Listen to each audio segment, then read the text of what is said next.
జై సీతారాం. అతనికి ఆడవాళ్ళంటే చిన్న చూపా, లేక సాటి మనుషుల్లాగా గౌరవిస్తాడా? పురుషాహంకారం ఏ స్థాయిలో ఉన్నది?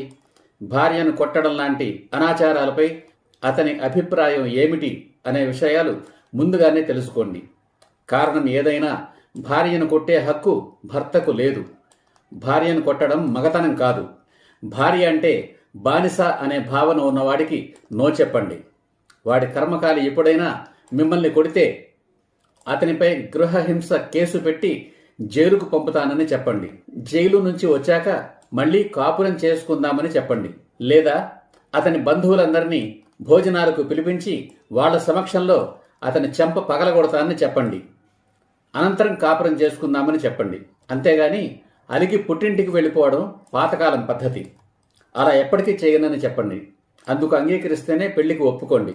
సాటి మనిషిని కొట్టే హక్కు ఎవరికీ లేదు. అలాగే కొందరు అత్తమామలు గాని అత్తలు గాని కోడళ్లను పని మనుషులుగా బానిసలుగా భావిస్తారు, హింసిస్తారు. అత్త విషయంలో కూడా అంతే.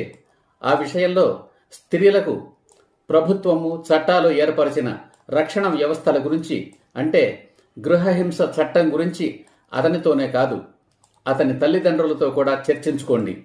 వాళ్ళ అహంకారం స్థాయిని బట్టి అవసరమైతే ఆ సంబంధాన్ని వదులుకోవడమే మేలు.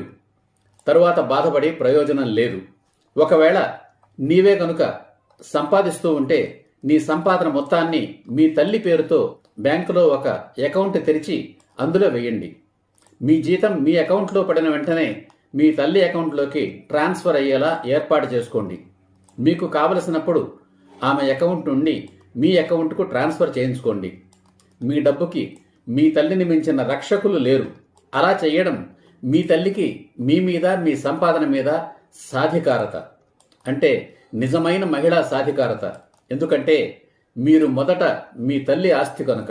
మీ తండ్రి నుంచి మీకు వారసత్వంగా వచ్చే ఆస్తి కానీ, పెళ్లి సందర్భంగా ఇచ్చే స్త్రీధనం లేదా వరకట్నంతో పాటు నీ కష్టార్జితాన్ని కూడా నీ పిల్లల భవిష్యత్తు కోసం, ముఖ్యంగా నీ భవిష్యత్తు కోసం మీ అమ్మ దగ్గరే దాచుకో.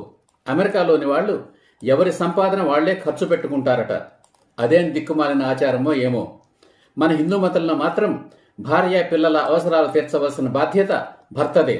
కనుక పెళ్లి అయిన తర్వాత నీ సంపాదనలో ₹1 కూడా ఇంటి కోసం ఖర్చు పెట్టనని, అతనికి కూడా ఇవ్వనని ముందే తేల్చి చెప్పేయి. అలా అని అగ్రిమెంట్ రాసుకోండి. నా సిద్ధాంతం ప్రకారం స్త్రీలకు డబ్బుతో ప్రయోజనమే లేదు. అది వారికి భవిష్యత్తు రక్షణ కోసం మాత్రమే. జై హింద్, జై సీతారాం.